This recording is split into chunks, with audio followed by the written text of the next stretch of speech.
ಧರ್ಮಸ್ಥಳ ವಿರುದ್ಧ ವಿಡಿಯೋ ಮಾಡಲು ಹಣದ ಆಫರ್ ಅನ್ನು ಕೂಡ ನೀಡಲಾಗಿತ್ತು. ಯೂಟ್ಯೂಬರ್ಗಳಿಗೆ ಹಣದ ಆಮಿಷವನ್ನು ಒಡ್ಡಲಾಗಿತ್ತು ಅನ್ನುವಂತಹ ವಿಚಾರಗಳು ಕೂಡ ಬಯಲಾಗ್ತಾ ಇದೆ. ಮಂಡ್ಯದ ಗೋಲ್ಡನ್ ಕನ್ನಡಿಗ ಯೂಟ್ಯೂಬರ್ ಆರೋಪವನ್ನು ಮಾಡಿದ್ದಾನೆ. ಧರ್ಮಸ್ಥಳದ ವಿರುದ್ಧ ವಿಡಿಯೋ ಮಾಡಲು ಹಣದ ಆಫರ್ ಅನ್ನು ನೀಡಲಾಗಿತ್ತಂತೆ. ನೋಡಿ, ಯೂಟ್ಯೂಬರ್ಗಳಿಗೆ ಹಣದ ಆಮಿಷವನ್ನು ಕೂಡ ಒಡ್ಡಲಾಗಿತ್ತು. ಮಂಡ್ಯದ ಗೋಲ್ಡನ್ ಕನ್ನಡಿಗ ಯೂಟ್ಯೂಬರ್ ಆರೋಪವನ್ನು ಮಾಡಿದ್ದಾನೆ. ಗೋಲ್ಡನ್ ಕನ್ನಡಿಗ ಯೂಟ್ಯೂಬರ್ ಸುಮಂತ್ ಈ ರೀತಿಯಾಗಿ ಆರೋಪವನ್ನ ಮಾಡಿದಂತಹ ವ್ಯಕ್ತಿ, ನನಗೂ ಅಭಿ ಅನ್ನುವಂತಹ ಯೂಟ್ಯೂಬರ್ ಆಫರ್ ಅನ್ನ ಕೊಟ್ಟಿದ್ದ ಅನ್ನುವಂತಹ ವಿಚಾರವನ್ನ ಕೂಡ ಹೇಳ್ಕೊಂಡಿದ್ದ.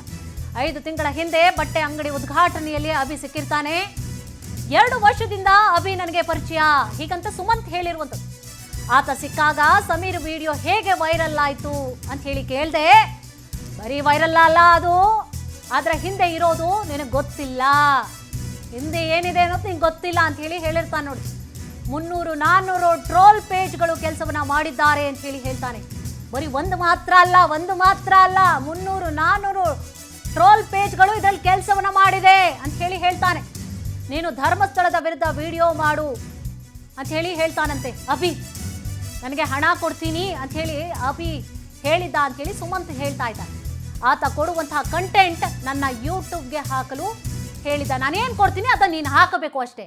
ಇಲ್ಲಿ ಅದ್ರ ಹಿಂದೆ ಏನಿದೆ ನಿನಗೆ ಗೊತ್ತಿಲ್ಲ. ಅದರಲ್ಲೆಲ್ಲ 300-400 ಪೇಜ್ಗಳು ಟ್ರೋಲ್ ಪೇಜ್ಗಳು ಇದರಲ್ಲಿ ಸಹಕಾರವನ್ನು ಕೊಟ್ಟಿದೆ ಅನ್ನುವಂತಹ ವಿಚಾರವನ್ನು ಕೂಡ ಹೇಳ್ತಾನಂತೆ. ಜೊತೆಗೆ ವಾಸ್ತವಿಕೂ ಸಹ ಜಾಗ ಕೊಡೋದಾಗಿ ಕೂಡ ಹೇಳಿದ್ನಂತೆ. ನಿಮ್ಗೆ ಯಾರು ಗುರು ಫಂಡ್ ಮಾಡೋದು ಅಂತ ಹೇಳಿ ಕೇಳಿರ್ತಾನೆ ಸುಮಂತ್.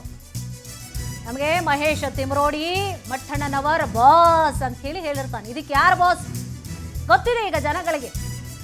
ಬಿಡಿಸಿ ಹೇಳುವಂತಹ ಈಗ ಅವಶ್ಯಕತೆ ಇಲ್ಲ. ಯಾಕಂದ್ರೆ ಮೊದಲು ಪಾಪ ಗೊಂದಲದಲ್ಲಿದ್ರು, ಯಾರಿದ್ದಾರೆ ಅಂತ ಹೇಳಿ ಪಾಪ ಗೊಂದಲದಲ್ಲಿದ್ರು, ಅವ್ರಿಗೂ ಗೊತ್ತಿರಲಿಲ್ಲ. ಬಟ್ ಈಗ ಗೊತ್ತಾಗ್ಬಿಟ್ಟಿದೆ. ಯಾಕಂದ್ರೆ ಪವರ್ ಟಿವಿಯ ಮೂಲಕವಾಗಿ ಗೊತ್ತಾಗಿದೆ ಅವ್ರಿಗೆ ವಿಚಾರ. ಎಲ್ಲ ಅವ್ರು ನೋಡ್ಕೊಳ್ತಾರೆ ಬಾ ಅಂತ ಹೇಳಿ ನನ್ನನ್ನು ಕೂಡ ಕರೆದಿದ್ರು. ಆ ಸಂದರ್ಭದಲ್ಲಿ ನಾನು ಹೋಗ್ಲಿಲ್ಲ ಅಂತ ಸುಮಂತ್ ಹೇಳಿದ್ದಾನೆ. ನೋಡಿ, ಈತ ಕೂಡ ಒಬ್ಬ ಯೂಟ್ಯೂಬರ್. ಹಾಕು, ನಾವು ಕೊಡ್ತೀವಿ ವಿಡಿಯೋನ, ನೀನು ಕೂಡ ಹಾಕು, ನಿನ್ನ ಇದರಲ್ಲಿ ಯೂಟ್ಯೂಬ್ ಚಾನಲಲ್ಲಿ ಹಾಕು ಅಂತ ಹೇಳಿ ಹೇಳಿರ್ತಾನಂತೆ. ಅಭಿ ಬಂದು ಸುಮಂತನ್ನ ಭೇಟಿ ಮಾಡಿರ್ತಾರೆ. ಭೇಟಿ ಮಾಡಿದಂತಹ ಸಂದರ್ಭದಲ್ಲಿ ಏನು ಎತ್ತ ಯಾರಿದ್ದಾರೆ ಅಂತ ಹೇಳಿ ಸುಮಂತ್ ಕೇಳಿರ್ತಾನೆ. ಸೊ ನಿಂಗೂ ಕೂಡ ಉಳ್ಕೊಳಕ್ ಜಾಗ ಕೊಡ್ತೀವಿ, ಹಾಕು ಮಾರೆಯಾ ಅಂತ ಹೇಳಿ ಹೇಳಿರ್ತಾನಂತೆ. ನೋಡಿ, ಅಭಿ ಚಂದನ್ ಗೌಡಗೂ ಸಹ ಫಂಡಿಂಗ್ ಆಗಿದೆ. ನೀನು ನೋಡಿದ್ಯಾ ಎಷ್ಟು ವಿಡಿಯೋ ನೀನು ಹೆಂಗ್ ವೈರಲ್ ಆಯ್ತು ಅಂತ ನೋಡಿದ್ಯಾ, ಯಾವ ರೀತಿ ವೈರಲ್ ಆಯ್ತು ಅಂತ ನೋಡಿದ್ಯಾ. ಬಟ್ ಯಾವ ತರ ವೈರಲ್ ಆಯ್ತು ಅಂತ ನೋಡಿಲ್ಲ. ಇದರಿಂದ ಸುಮಾರು 300-400 ಟ್ರೋಲ್ ಪೇಜ್ಗಳು ಕೆಲಸ ಮಾಡಿದೆ. 50-60 ಕಂಟೆಂಟ್ ಕ್ರಿಯೇಟರ್ಸ್ ಕೆಲಸ ಮಾಡಿದ್ದಾರೆ. ಅದಕ್ಕೋಸ್ಕರ ವೈರಲ್ ಆಗಿದೆ ಅಂತ ಹೇಳ್ತಾರೆ. ನಾನು ಒಂದು ಇದರಲ್ಲಿ ಕುತೂಹಲದಲ್ಲಿ ಕೇಳ್ತೀನಿ, ಹೌದಾ ಇವ್ರಿಗೆಲ್ಲ ಫಂಡಿಂಗ್ ಆಗಿರಲ್ವಾ? ಯಾಕಂತಂದ್ರೆ ಸುಮ್ಮನೆ ಯಾರು ಮಾಡಲ್ಲ, ಇವ್ರಿಗೆಲ್ಲ ಅಮೌಂಟ್ ಏನಾದ್ರು ಕೊಟ್ಟಿದ್ದೀರಾ ಅಂತ ಕೇಳ್ತೀನಿ.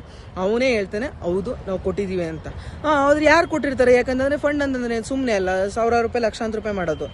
ಯಾರು ಕೊಟ್ಟಿರ್ತಾರೆ ಅಂತ ನಾನು ಕೇಳಿದಾಗ ಇದೇ ಅಭಿ ಅವರು ಹೇಳಿದ್ದಾರೆ ನನಗೆ. ಅವರ ಬಾಸ್ ಅಂತಂದ್ರೆ ಅವನೇ ಹೇಳಿದಾನೆ, ಅವರ ಬಾಸ್ ಅಂತ ಗಿರೀಶ್ ಮಠಣ್ಣನವರ್ ಮಹೇಶ್ ತಿಮ್ರೋಡಿ